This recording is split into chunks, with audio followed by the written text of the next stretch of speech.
J'ai signalé dans une vidéo précédente qu'il serait très intéressant de s'inscrire sur la base de données bibliographique de la phare, car ça permet de bénéficier de certains privilèges.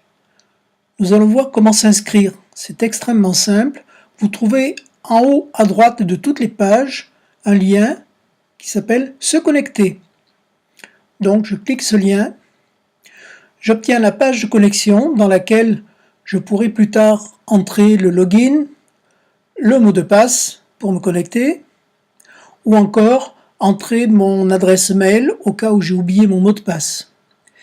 Mais ici, nous ne sommes pas dans ce cas, je ne suis pas encore inscrit, donc je vais cliquer ce lien « Créer mon compte ». Et voilà. Pour créer le compte, il suffit de rentrer son prénom, son nom et une adresse mail. Ensuite, il y a un choix de langue pour les messages. On peut demander à recevoir les messages en français, en anglais ou en portugais. Et enfin, cliquez le bouton « Enregistrer ». Et voilà.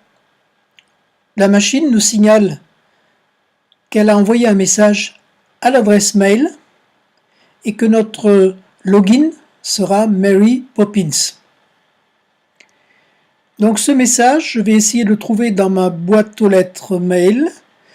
Si je ne le vois pas dans la boîte d'arrivée, il faudra regarder dans les spams, éventuellement. Bon, ici, je le vois dans ma boîte d'arrivée, je vais l'ouvrir justement. Et voilà. Voici le message qui me permet de confirmer mon inscription. Dans ce message, il y a un lien qui est valable pendant 24 heures. Il suffit que je clique ce lien et je retourne sur le site et maintenant je suis dans la page de profil. Je vois apparaître mon login, je vois apparaître mon adresse mail et un emplacement pour le mot de passe.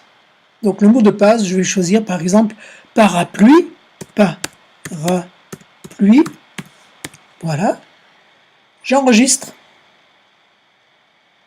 Et voilà, c'est terminé.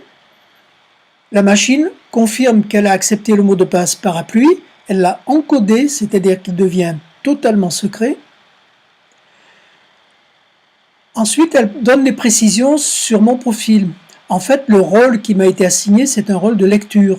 Je peux lire des informations dans la base, je peux participer à certaines discussions, mais je ne peux pas modifier les données de la base.